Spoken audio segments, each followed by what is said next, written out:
زه په لومړي قدم کې دا پرېکړه په سختو ټکو غندم. وړمه ورځ د تاجکستان ولسمشر امام علي رحمانوف د ښځو د برقې او تور حجاب کارولو او د غاړې په پټولو بندیز پورې کړی دی. رحمانوف همدارنګه له بیت الله شریف څخه د حاجیانو د راګرځېدو پر مهال د هر ډول منځنې مراسم لغوه او د کوچني او لوی اخترونو په لمانځنه یې هم بندیز لګولی دی چې پر وړاندې د نړۍ د ګڼ شمېر مسلمانو هیوادونو ترڅنګ د افغانستان دیني عالمانو خپل غبرګون کې د رحمانوف دغه پرېکړه وغندله او دا یې د مسلمانانو په حقونو تیری وبله. زه په لومړي قدم کې دا پرېکړه په سختو ټکو غندم او دا د شریعت د حکم نه خلاف اقدام دی چې په شریعت کې هیڅ قسم گنجایش او مجال نه لري.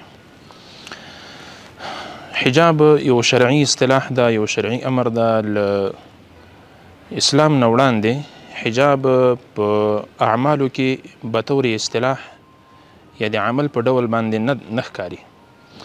وروسته له اسلام نه دغه اصطلاح په باب د اعمالو کې اضافه شوله. یو لوی هدف او مقصد یې دا دی چې د اسلامي ټولنې عفت او صلوح یا نیکی یا نیکوالی دا پکې څرګند شي. ولسمشر د تاجکستان چې ځوانانو ته فرد مثال مسجد ته د تلو اجازه نه ورکوي او د 15 کلونو نه ښکته ځوانان حج ته اجازه نه ورکوي او همدا رقم د ګیدې د خریلو حکم یې پې واجب کړی، پې لازمي کړی دی او همدا رقم د پیغلو د زنانه او مسلمانانو خویندو د هغې دپاره د حجاب یا پوهنتون مکتب ته د تللو او یا د دفاترو ته د تللو اجازه نه ورکوي.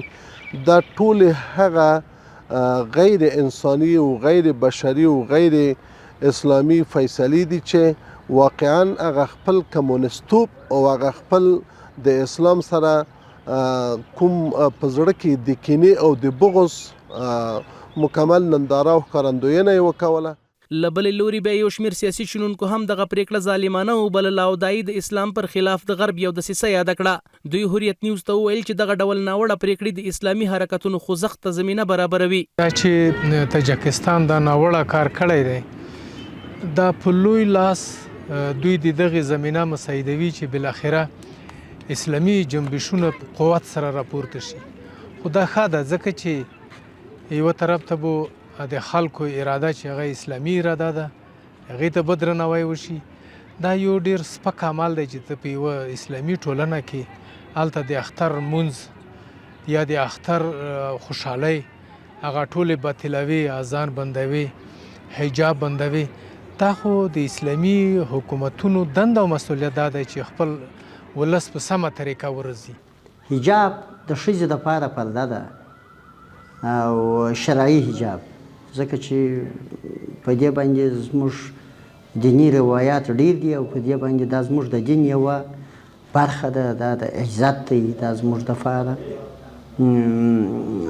پرده ده زموږ د خوندو دپاره. نو دا چې دوی بندیز باندې لګولی دی دا د اسلام ضد دی. دا هغه څه دي چې سړي ته د منلو نه دی. د یادونې وړ ده چې له دې وړاندې هم په 2015 کال کې د تاجکستان په ختلان ولایت کې د رحمانوف د حکومت چارواکو د دغه هیواد په 12813 اوسیدونکو ګیرې خریلې وې او په 6200 ښځو یې حجابونه لرې کړي وو او همدارنګه په ټول تاجکستان کې شاوخوا 10,000 مسجدونه او دیني مدرسې وتړلې. یوازې په 2018 کال کې تاجکستاني چارواکو شاوخوا 2000 مسجدونه وتړل چې اوس مهال په ټول تاجکستان کې د دیني زده کړو یو مرکز شتون لري.